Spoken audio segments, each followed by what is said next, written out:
Hi, I'm Chris. I'm the design lead on Art by Lego, and I was one of the designers on the Iron Man product. You get a painting of Iron Man, a screenshot from the movie of different images of Iron Man throughout his cinematic story. It's in a 48 by 48 frame, so that's 2,304 individual pixels. That allows you to capture all of the details and the shadows that you need.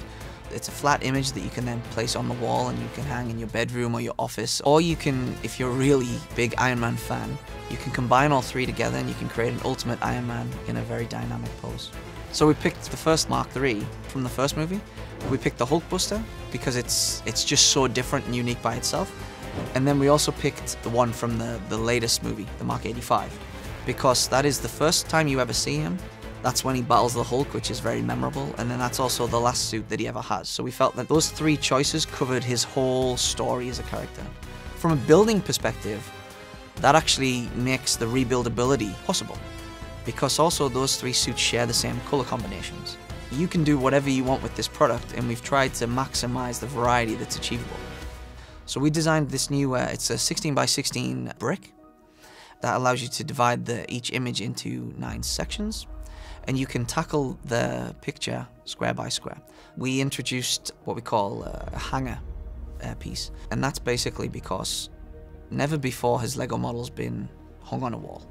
So what we've designed this time is we've done an element that fits in with our Technic system, so it's got the stability that we need to put it on a wall and leave it for 6 months, a year, 5 years, but it also fits in quite simply to the rest of the building system. So therefore, again, from a user experience, it should be really easy to just plug and hang.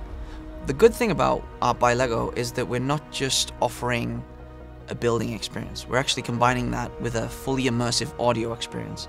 That when you're building, you can put in your headphones and you can listen to interviews and descriptions and talking about Iron Man, the character himself. When you look at it from a building experience, you think, oh, that's quite simple. It's a mosaic. It's a painting by numbers. But actually when you sit down and you put on your headset and you're listening to the audio experience, when you're building, you start to see how complex just creating different shadows can become, or just the use of color can actually be quite creative. And by using 5 or 6 or 7 different colors, you can all of a sudden create an image after 16 pieces. I spent so much time just looking at Iron Man's eyes, were they the correct proportion, were they the right distance apart. You really start to look at shading and shaping from a completely different perspective than what you would just making something look cool and fast and sleek, and that really made it, actually, this project really unique to me and very exciting. Normally at Lego, when we're designing something, we just start with a pile of bricks on an empty table. With Art by Lego, we removed the bricks and we did it on the computer, all digitally through graphics packages. And that just allowed us a lot more speed and versatility and exploration. I hope that with Art by Lego, a lot of people will be reunited with their inner child. They'll remember and be reminded what it was like to be a child again, and just to have fun.